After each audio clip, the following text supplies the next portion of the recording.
টলিগঞ্জের অভিনেত্রী প্রিয়াঙ্কা সরকারকে বর্তমানে সামাজিক যোগাযোগ মাধ্যমগুলোতে একটু বেশিই দেখা যায় অ্যাক্টিভ।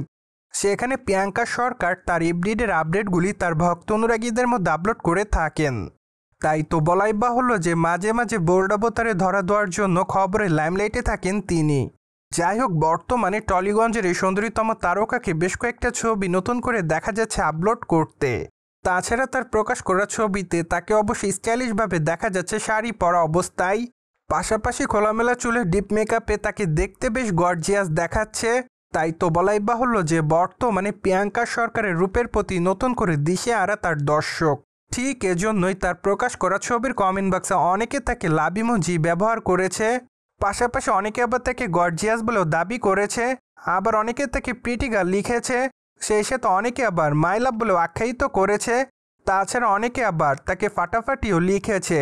দ্যাটস ওয়াই বর্তমানে টলিগঞ্জের নায়িকা প্রিয়াঙ্কা সরকার তার দর্শকদের কাছে এভাবে প্রশংসা অর্জন করছে। অপরদিকে এই তারকার হাতে বর্তমানে রয়েছে বেশ কয়েকটা প্রজেক্টের কাজ। তাই তো বলাই বাহুল্য যে সর্বশেষ কন্যা ওয়েব সিরিজ অভিনয় করতে দেখা গিয়েছে এই অভিনেত্রীকে। সেখানে অবশ্য তার অভিনয় রীতিমতো সকলের কাছে কারে নজর। তাই তো বলাই বাহুল্য যে কন্যা ওয়েব সিরিজ অভিনয় করার মাধ্যমে টলিগঞ্জের নায়িকা প্রিয়াঙ্কা সরকার সম্প্রতি তার দর্শকদের কাছে রয়েছে আলোচনার কেন্দ্রে। বাইদ আগামী দিন অবশ্য বেশ কয়েকটা নতুন নতুন চলচ্চিত্রের কাজ আছে এই তারকার হাতে। তাই তো অনুমান করা যাচ্ছে যে খুবই শীঘ্রই টলিগঞ্জের এই সুন্দরীতম তারকা তার নতুন চলচ্চিত্রের নাম তার দর্শকদের সামনে করবে উপস্থাপন। যাই হোক, এখন শুধুমাত্র অপেক্ষার পালা, কেননা ইতিমধ্যে অনেকগুলো নির্মাতার কাছ থেকে চলচ্চিত্রের পর্দায় কাজ করার জন্য প্রপোজাল পেয়েছে এই তারকা।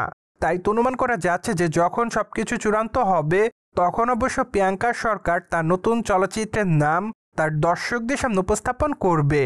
পাশাপাশি অবশ্য আগামী দিনগুলোতে ওয়েব সিরিজে নিয়মিত কাজ করতে দেখা যাবে সুন্দরীতম তারকাকে। যার প্রেক্ষাপটে বর্তমানে এইটুকু বলাই বাহুল্য যে টলিগঞ্জের অভিনেত্রী প্রিয়াঙ্কা সরকার সম্প্রতি সময় চলচ্চিত্র থেকে ওয়েব সিরিজ অভিনয় করার মাধ্যমে তার দর্শকদের কাছে থাকে লাইমলাইটে।